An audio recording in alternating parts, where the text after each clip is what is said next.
Hi, we are having a discussion on social media today. My name is Brandy Diltz, and I am a 7th grade math teacher in Derby, Kansas. And I am working with Kara Stuckey and Steve Maltby today, and I will let them introduce themselves. Hi, I'm Kara, and I teach middle school math in Singapore. And I'm Steve, and I teach 6th grade math, science, and spelling in Rossville, Kansas. All right, our discussion today is about the history of social media and how it's used in teaching and learning, as well as society as a whole.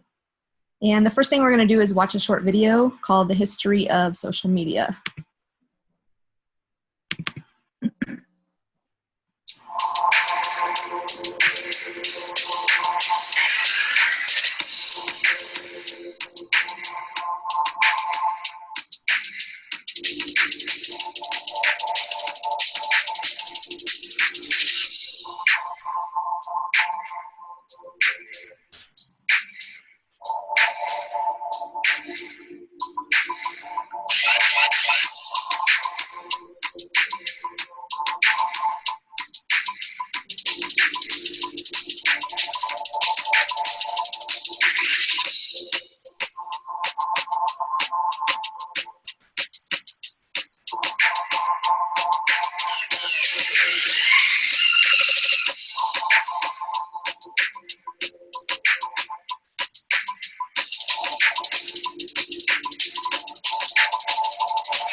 All right, what do you guys think about the history of social media?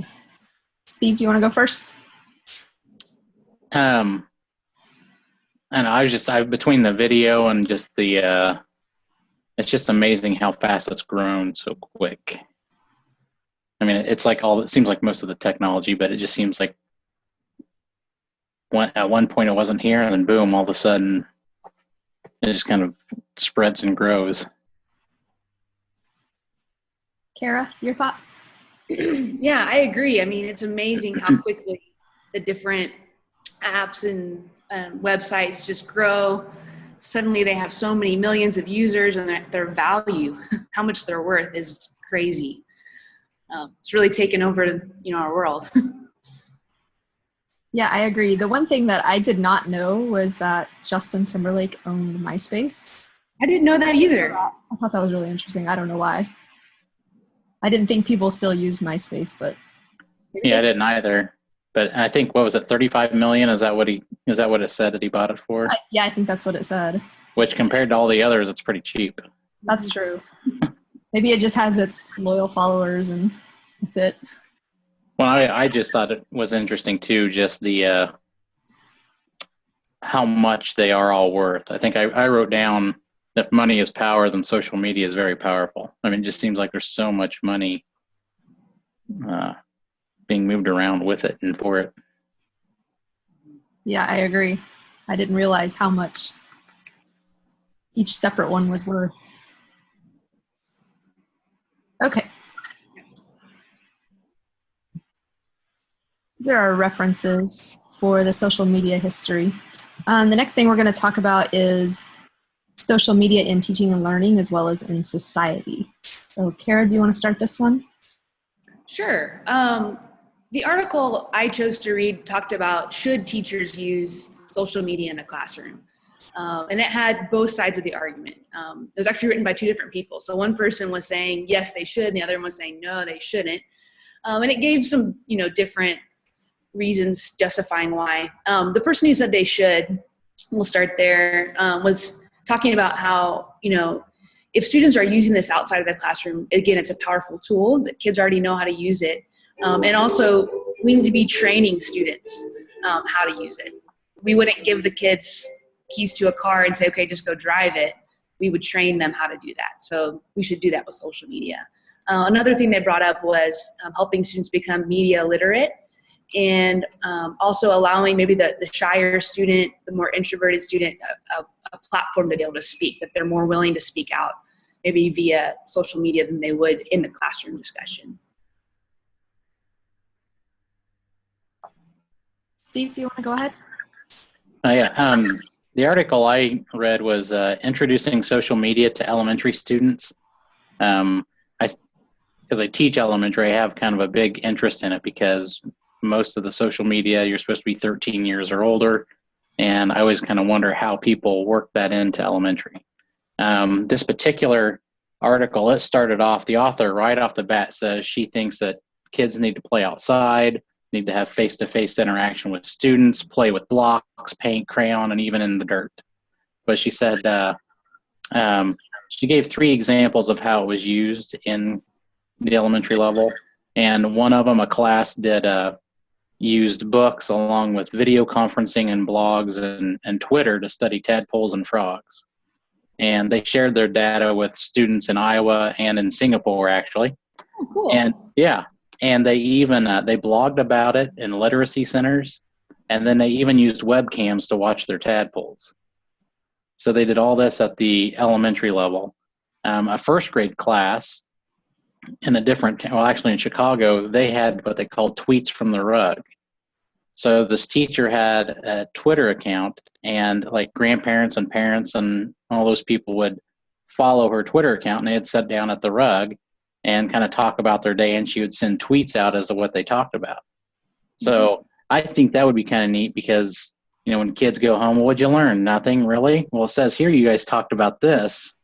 You know, I think that could be kind of a neat idea. And the teacher is kind of modeling good and positive behavior about social media at that point. And then a third class mentioned they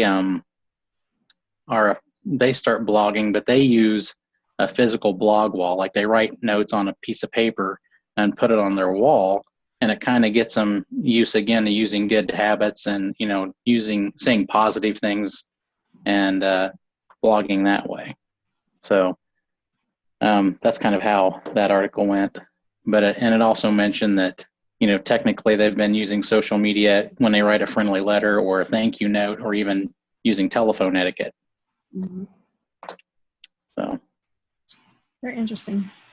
I read an article that was more about just overall society and social media. It had a lot to do with the business world.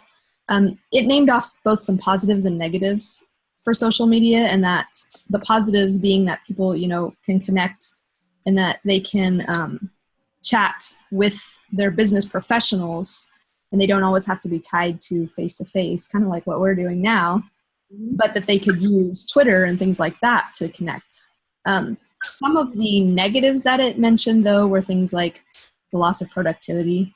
It said that companies lose billions of dollars every year in wasted time because people are checking their Facebook or tweeting or whatever, they're on social media. And that also that privacy has obviously become a big issue with people posting things and then getting themselves in trouble at work because of what they posted on social media. So it was a very interesting article just to see that, you know, the different things, how it can have a very positive impact on our lives, but yet you have to be careful with what you're doing with it. So, do you guys have anything else? Well, just to kind of go off of what you were saying, the idea of it being a distraction, like that's what my article brought up too for students. I think just as much as adults are distracted, students are even more distracted by social media. So if you're putting that in your classroom, helping them to be able to stay focused and not be distracted by that would be really difficult. Yeah, I've noticed this year my students have been really into Snapchat. And that's been there. I got to check my Snapchat and trying to keep them off of it. And, you know, when they're hiding their phones under their desk, that they're checking their Snapchat. And so that's been one that we've kind of struggled with this year at school. All right. I like, Steve, what your article said about how for younger students having it kind of done as a class. So the teachers facilitating it as a classroom Twitter account or blog. I think that's really great for the teacher to model it. Yeah, I thought it was. And I just gone to a conference about basically digital citizenship. And I thought it was kind of interesting because it basically it talked about anything negative that you post could potentially lead to your, hiring or firing later on. And they had a quick little video. Basically, this girl walks into a department store or a kind of clothing realtor and has an interview. And the lady doing the interview has her Twitter feed, and it's talking about all these negative. She brings up all these negative things that she said about this one particular person, and she said, "So if this lady walked into my store and you had to serve her, how would that go?" And it was really interesting. And basically, the whole concept of it was that anything you post, you want to make sure that it's positive and nice, because everybody's going to see it. And if you wouldn't say it to their face anyway, why would you put it out there? But, I think that really needs to be modeled because they're going to use it anyway. I mean, they're going to use social media. So, I guess to model it as positively as we possibly can. Yeah, at our school, our digital studies classes, they do a project called Digital Footprint. So students can learn about, everything that they put. It's kind of like walking in the dirt. You're leaving footprint behind you as you go, and to be careful what you post. And that the guy that did this talk, he used to use digital footprint, and then he went to digital tattoo. Oh, it's more permanent. Because he always felt, footprints in the sand, well, they wash away, but your tattoo is there. Exactly. So I thought that was very interesting. Just one simple word, but makes more sense. That fits very well. Yeah. Okay. Do either of you have anything else to add? I don't think so. No. Okay. Well, thank you for listening to our discussion.